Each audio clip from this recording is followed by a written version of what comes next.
পুজোর আগেই বীরভূমে ফিরেছেন অনুব্রত মণ্ডল। আর কেষ্ট ফিরতেই ক্ষমতা দায়িত্ব নিয়ে উঠতে শুরু করেছে নানা ধরনের প্রশ্ন। এর মাঝে কার্যালয়ে গিয়ে দলীয় নেতৃত্বদের সঙ্গে সাক্ষাৎ সেরেছেন কেষ্ট। তবে কাজল এবং আশিসদের সঙ্গে তার দেখা না হওয়া নিয়ে জল্পনা হয়েছিল নতুন সমীকরণেও। যদিও সেই সমস্ত সম্ভাবনার কথা উড়িয়ে খুব শীঘ্রই সকলকে নিয়ে কাজে ফেরার বার্তা দিয়েছেন অনুব্রত মণ্ডল।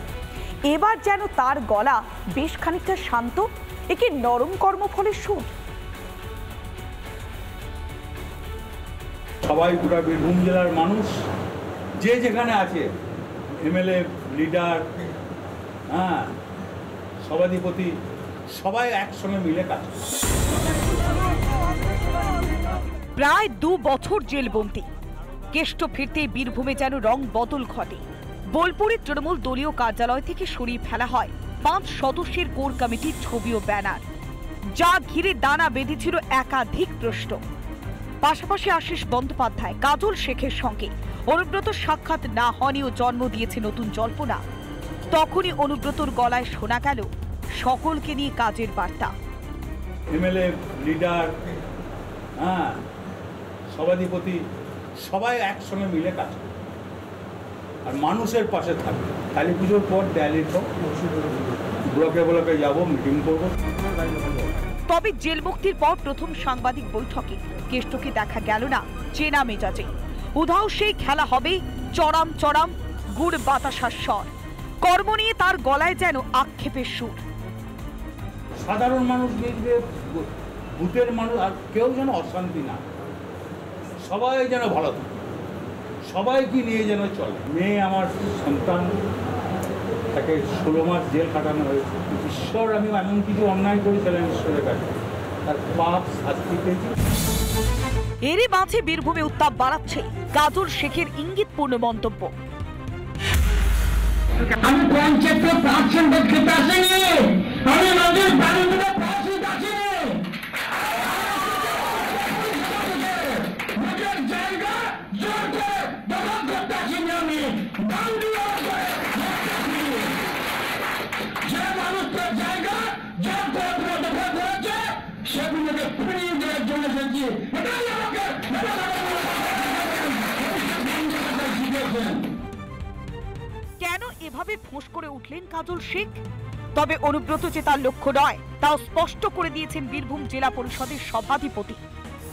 আমি বারবার আমাদের মাধ্যমে বলেছি, কেষ্ট মণ্ডল আমার অভিভাবক, তার হাত ধরে আমার রাজনৈতিক জীবনে পথ চলা শুরু, তার পরিবারের সদস্য আমি।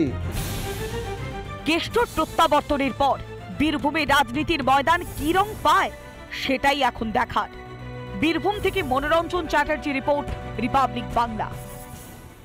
যে নতুন দিগন্ত খুলতে চলেছে, সেমিকন্ডাক্টর প্ল্যান্ট হলেই খুলবে শিল্পের পথ। সেমিকন্ডাক্টরের জন্য চিহ্নিত করা রয়েছে জমিও। নবান্নে জানালেন মুখ্যমন্ত্রী মমতা বন্দ্যোপাধ্যায়। বৃহস্পতিবার আমেরিকার কনসাল জেনারেলের সঙ্গে বৈঠকের পর এই কথা জানিয়েছেন বাংলার মুখ্যমন্ত্রী মমতা বন্দ্যোপাধ্যায়। अब तक भारत में ऐसी 5 यूनिट्स स्वीकृत हो चुकी हैं। वो दिन दूर नहीं जब आप मेड इन इंडिया चिप यहां अमेरिका में भी देखेंगे। ये छोटी सी चिप विकसित भारत की उड़ान को नई ऊंचाई पर ले जाएगी। সোমবার আমেরিকায় ঘোষণা করেছিলেন প্রধানমন্ত্রী নরেন্দ্র মোদী। আর বৃহস্পতিবার মুখ্যমন্ত্রী জানিয়ে দিলেন শিল্পের জন্য জমি প্রস্তুত। ইতিমধ্যে জমিও রেডি করে রেখে দিয়েছেন এবং ওনারা একটা জমি দেখেছেন এবং লুলু গ্রুপও কিন্তু আসছে, ওনাদের জন্য কিন্তু একটা জমি অলরেডি আমাদের দেখানো হয়েছে। কোন জমিটা নেবে ওরা ঠিক করবে, যেটা দুবাইতে আমরা গিয়েছিলাম, কথা বলেছিলাম। এবং এই সেন্টারটা হলে এটা একটা গ্লোবাল ফেনোমেনা, যেটা আমাদের ট্যালেন্টকে ইউজ করতে পারবে খুব ভালো করে এবং ইনফ্রাস্ট্রাকচারটা স্পেশালি মেধাকে অনেক এগিয়ে নিয়ে যাবে। দীর্ঘদিন পরে শিল্পে বাংলার ভাগ্যে শিকে ছিঁড়তে চলেছে, কিন্তু সেই কৃতিত্বে থাবা বসাতে ছাড়লেন না মুখ্যমন্ত্রী। বৃহস্পতিবার আমেরিকার কনসাল জেনারেলের সঙ্গে বৈঠক হয় এ বিষয়ে। বৈঠকে মুখ্যমন্ত্রী ছাড়াও ছিলেন মুখ্য সচিব মনোজ পান্ত, ছিলেন Alapan Bandyopadhyay. Wavell IT department এটা 3 বছর ধরে কাজ করছে ওদের সাথে। অ্যানাউন্সমেন্টটা ওনারা করেছে পিএম এর সাথে কান্ট্রি টু কান্ট্রি হয় বলে, কিন্তু এই কাজটা আমরা 3 বছর ধরে করছি, পার্শ্ব করছি। পার্শ্ব করতে করতে আজকে যে সাকসেসের দিকটা এসছে, এটা কিন্তু বাংলার আগামী দিনে একটা বড় গর্ব করার ব্যাপার এবং প্রচুর এমপ্লয়মেন্ট এর ফলে ক্রিয়েট হবে। বাংলায় বিদেশি সংস্থার শিল্প বিনিয়োগে নিঃসন্দেহে কর্মসংস্থানের দরজা খুলে যাবে। বাংলায় এই শিল্প হলে পরিকাঠামো এবং মেধাকে এগিয়ে নিয়ে যাবে বলেই দাবি করলেন মুখ্যমন্ত্রী। জানুয়ারিতে একটা রোড ম্যাপ তৈরি করার কথাও ভাবছে রাজ্য। শিল্প কর্মসংস্থানের গুরুত্ব এতদিনে তাহলে কি বুঝলেন মুখ্যমন্ত্রী? আমরা বলেছি আপনারা এটা একটা রোড ম্যাপ হিসেবে, বিজিবিএস আমাদের 5-6 ফেব্রুয়ারি হচ্ছে, তার আগে জানুয়ারিতে সেকেন্ড উইকে যদি এখানে এটা নিয়ে একটা প্রোগ্রাম করা যায় এবং যারা concern department, concern organisation, stakeholder, তাদের যদি সেখানে ইনভলভ করা যায়, তাহলে এটা একটা খুব ভালো মেসেজ যাবে এবং এটা হচ্ছে বিগ অ্যাচিভমেন্ট অফ বেঙ্গল।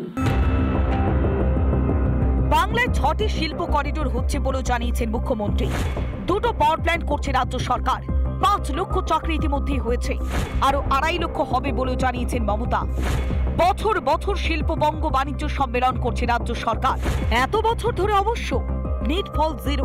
সাফল্য এলো তাও প্রধানমন্ত্রী মোদীর হাত ধরে। সিঙ্গুর পর্ব এখনো তাড়িয়ে বেড়াচ্ছে তৃণমূল কংগ্রেসকে।